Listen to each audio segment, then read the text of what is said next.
This is a redo, actually an edited redo of a talk I gave a little while ago, so some of you I apologize, Marna and others. But I've been interested in, it's inspirational. You know, the world's in despair in many ways, and to see what various people are doing in parts of the world insofar as architecture as a social force. This is Hassan Fatih, 1948, in Egypt. A site in Luxor, basically moving a fairly substantial segment of the Nubian population into a new town.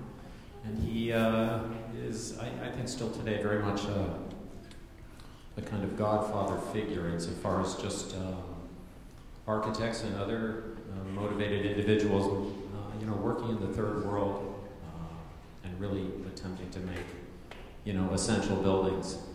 This is New Gorna, which is in Luxor.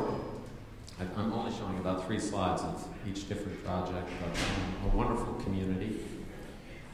We move here, a pair of Helsinki architects from Finland, working in Guinea, which is sort of on the west coast of Africa, inland quite a bit. This is a small school intended to educate people for agricultural purposes. Mostly this is an educational center for poultry farmers. So there's a large central classroom over here, dormitories and faculty offices for people who teach practices in this location. You'll see through much of the work that I'm going to show that most of the methods and materials are indigenous. There are occasional sort of Western imports. But primarily it's working with methods that people have been using in these areas for centuries and really trying to identify very, very modest improvements to those methods. We move back to the United States. The challenge, I think there are several architects in this room, the challenge of trying to house our population affordably has been taken up by a group in Alabama called Rural Studio. This is called the $20,000 house. It was built for a man named David. This is just a small model of that house. These are some very preliminary sketches of that house. And really attempting to build essential shelter for our population and educating architects and designers to do that is the purpose of the Rural Studio. And frequently they're out in the field really attempting on a design-build basis to accomplish and fulfill that need. This is Dave on his porch. And, they've built segments of these houses. They're basically, somewhat of an analogy to, half a dog trot house to some degree. But very simply built, but very well built. And this is activity that's ongoing. This is a small school in Burkina Faso. Built by an architect who actually came from this town, was educated in Germany. The town or village is about 2,300 people. Again, really trying to understand the local climatic conditions, the local building methodology, the making of brick from materials near the site. They scavenged basically a whole host of metal so that they have a solid sort of masonry enclosure to this structure to deal with the heat. And then really using this metal canopy as a kind of foil to the sun and a kind of ventilation thoroughfare. You can see here the vaulted brick in the classrooms. It's really an extremely beautiful building.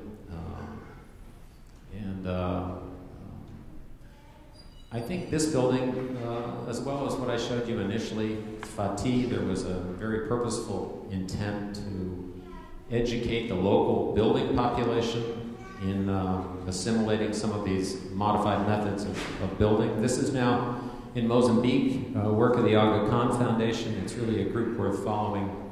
They do a lot of work in the third world, especially in areas of extreme poverty. This is you're seeing here northern Mozambique and southern Tanzania.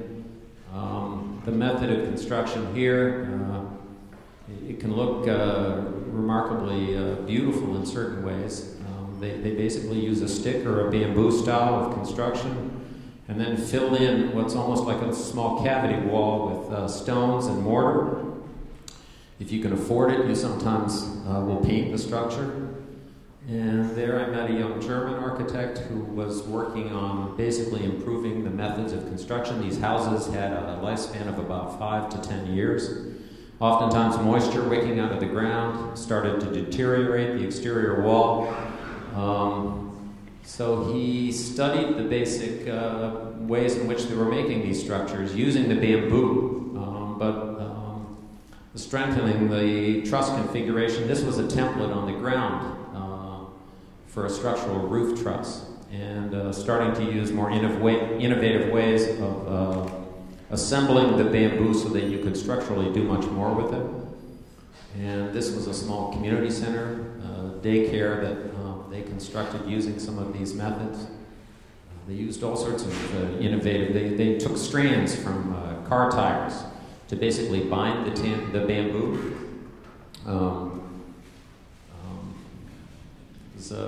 These were very inspirational projects. The same firm has been working in Bangladesh, in Radhapur. Again, a small school.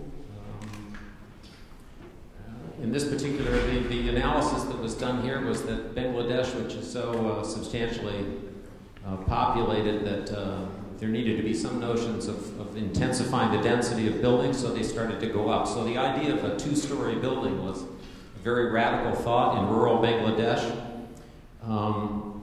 And this particular school, which was basically a clay brick on the first floor, and then the upper level was again, a bamboo truss, very innovative. You could see the way in which it's almost like a flying buttress, the way it flies out of the surface of this particular structure. So the upper portion is mostly a lighter weight bamboo, the lower portion being more masonry, and all in all, just very inspirational work, and good to see people moving about the world doing this kind of architecture. So thank you.